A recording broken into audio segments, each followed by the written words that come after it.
Assalamualaikum warahmatullahi wabarakatuh. Ketemu lagi dengan saya Adi Purnomo, pengajar bahasa Indonesia yang akan memberikan seri pembelajaran tentang materi yang berbeda. Kali ini kita akan simak bersama-sama materi tentang paragraf. Materi ini akan anak-anak banyak temui di pembelajaran keseharian, baik itu pembelajaran di SMP maupun di SMA. Kita simak bersama-sama, semoga bermanfaat.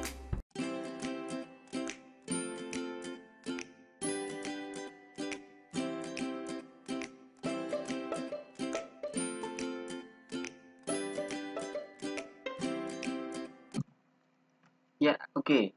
Materi pembahasan kita kali ini fokus kepada gagasan pokok dan gagasan penjelas. Kita akan kupas satu persatu penjelasan tentang paragraf. Sebelum itu, saya kembali mengingatkan, menyitir sebuah kalimat untaian kata yang penuh makna dari Imam Syafi'i rahimahumullah. Beliau menjelaskan, ilmu adalah buruan dan tulisan adalah ikatannya. Ikatlah buruanmu dengan tali yang kuat. Termasuk kebodohan kalau engkau memburu kijang, namun setelah itu kamu tinggalkan terlepas begitu saja. Untaian kata ini begitu dalam maknanya, mengingatkan kepada kita semua agar ilmu yang sudah kita dapati, sudah kita simak, kita ikat dengan menuliskannya.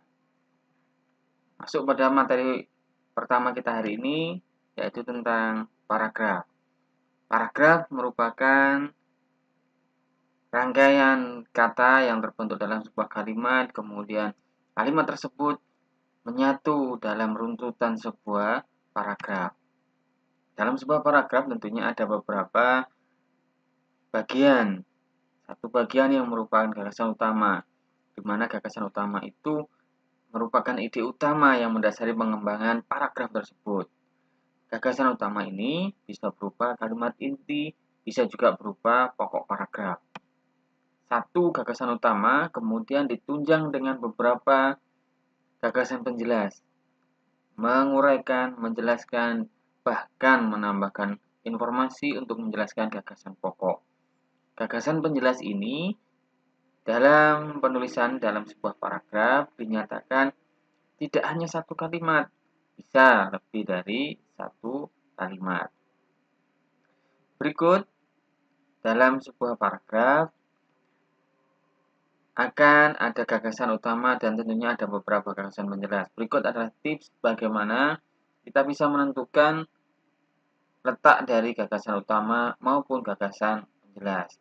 Yang pertama, kita perlu membaca sebuah paragraf dengan penuh kecermatan dan juga saksama agar kita bisa menyimpulkan bagian mana yang merupakan gagasan penjelas dan gagasan utama.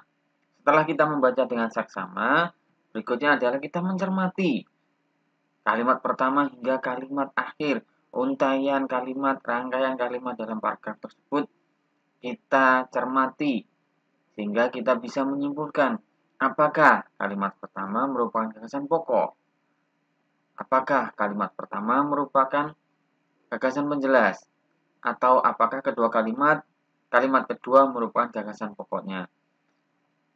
Tips yang ketiga adalah membaca sekali lagi, membaca berulang kalimat demi kalimat hingga gagasan pokok kita bisa simpulkan, kita bisa temukan. Ingat, apabila gagasan pokok atau isi dari paragraf tersebut terletak di awal, di akhir, bahkan juga di seluruh paragraf. Jadi, sebuah gagasan utama bisa berada di awal, di akhir, awal, akhir, atau bisa juga dari keseluruhan paragraf.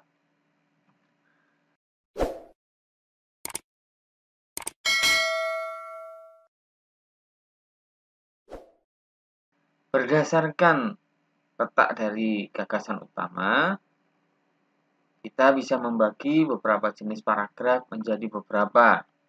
Satu, yang pertama adalah jenis paragraf yang bernama deduktif. Jenis paragraf ini diawali dengan ide pokok atau gagasan utama yang terletak di awal paragraf. Kemudian dilanjutkan dengan beberapa kalimat penjelas. Kalimat penjelas, penjelas, penjelas, sampai kalimat akhir di akhir paragraf tersebut yang masih berupa kalimat penjelas. Intinya, paragraf ini diawali dengan ide pokok atau gagasan utama, dilanjutkan dengan kalimat penjelas. Jenis yang kedua, jenis paragraf yang bernama induktif. Ide pokok atau gagasan utama dari paragraf ini terletak di bagian bawah atau di akhir dari sebuah paragraf. Terbalik dengan jenis paragraf yang pertama, yang diawali dengan gagasan utama, jenis paragraf induktif ini diawali dengan kalimat penjelas. Kalimat penjelas, kalimat penjelas, hingga pada kalimat terakhir berisi sebuah kesimpulan, di mana dalam kesimpulan tersebut termaktub sebuah ide pokok atau gagasan kalimatnya. Jenis yang ketiga atau yang terakhir merupakan perpaduan dari keduanya, yaitu jenis paragraf campuran. Ide pokok atau gagasan utama paragraf ini terletak di awal, kemudian diulang di bagian akhir. Di tengah awal dan akhir ide pokoknya itu diikuti atau dilanjutkan dengan beberapa kalimat penjelas, hingga sampai kemudian di akhir disimpulkan lagi dengan adanya kalimat yang berupa kesimpulan. Ya, itu tadi jenis paragraf, 3 jenis paragraf, deduktif, induktif, dan campuran yang dibedakan atas letak ide pokok atau gagasan utamanya. Kita perdalam pemahaman kita tentang jenis paragraf dengan beberapa contoh paragraf berikut ini.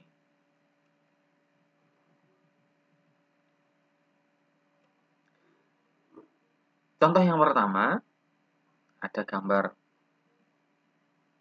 bunga tanaman yang saat ini sedang hit, yaitu tanaman monstera. Ya, ada sebuah penggalan dari artikel yang kita contohkan di sini.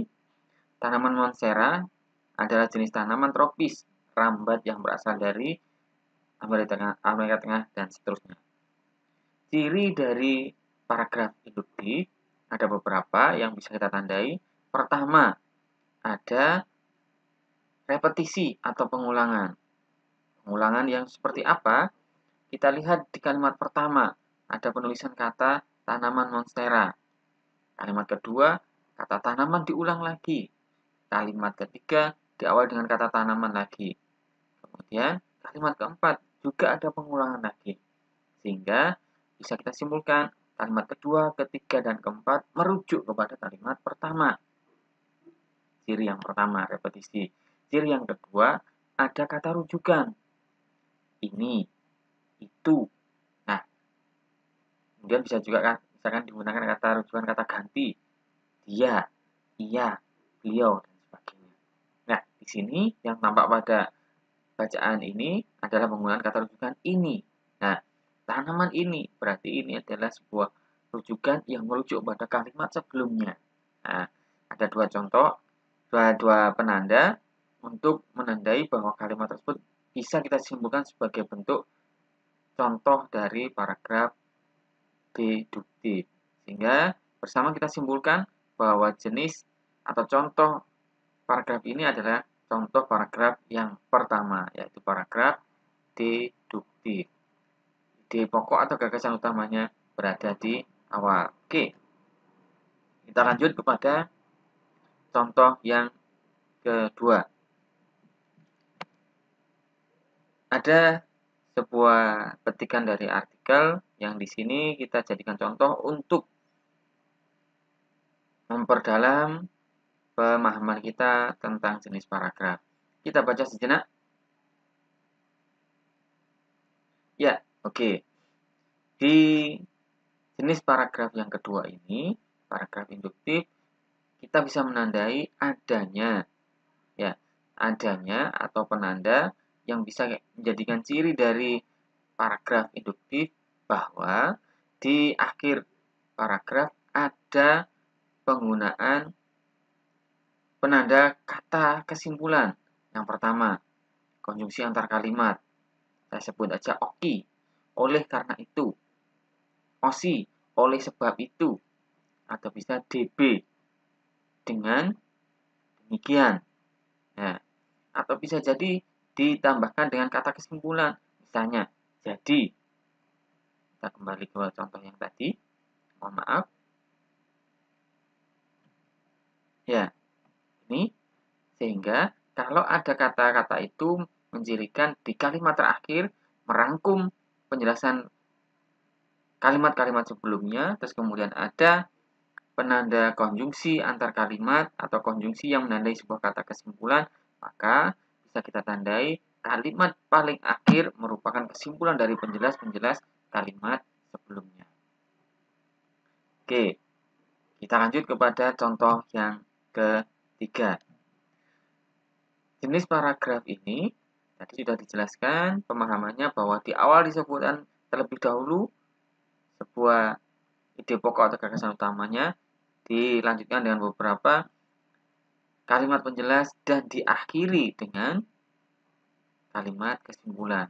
Nah, berarti di paragraf campuran ini terdapat beberapa contoh, beberapa ciri dari baik itu paragraf deduktif maupun paragraf induktif.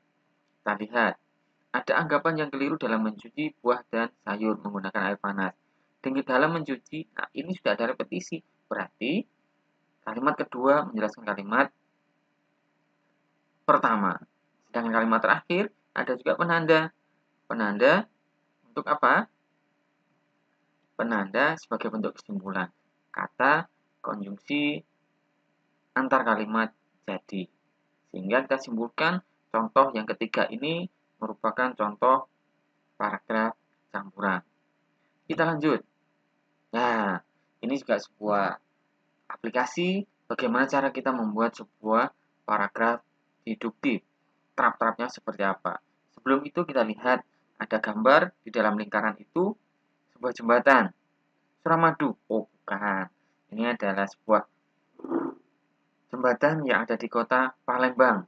Nah, kita bicara Palembang, berarti ada sebuah makanan khas yang ada yang berasal dari kota Palembang. Apa? Betul sekali, yaitu pempek. Ya, kali ini kita tidak membahas makanan, tapi kita membahas tentang sebuah paragraf deduktif. Cara yang pertama, nah betul sekali. Kemudian cara yang pertama adalah kita menentukan apa yang khas dari kota Palembang. Kekhasan ini yang sudah terkenal di seantero Indonesia yaitu makanan, pempek khususnya. Apakah hanya pempek saja?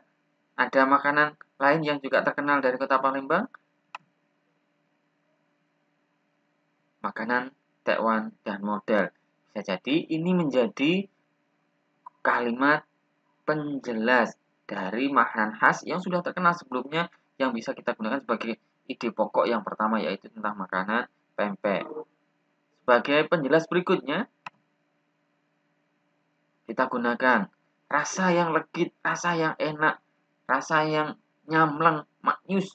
Itu yang kemudian bisa membuat pelancong kita, siapapun yang pernah melancong ke Palembang pasti akan ketagihan.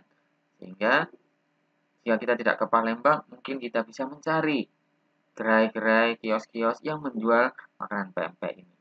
Kita rangkum menjadi sebuah kalimat demi kalimat. Kemudian kita menjadikan sebuah paragraf deduktif yang lebih utuh dan lebih lengkap layaknya yang seperti ini. Palembang merupakan kota yang memiliki banyak makanan khas.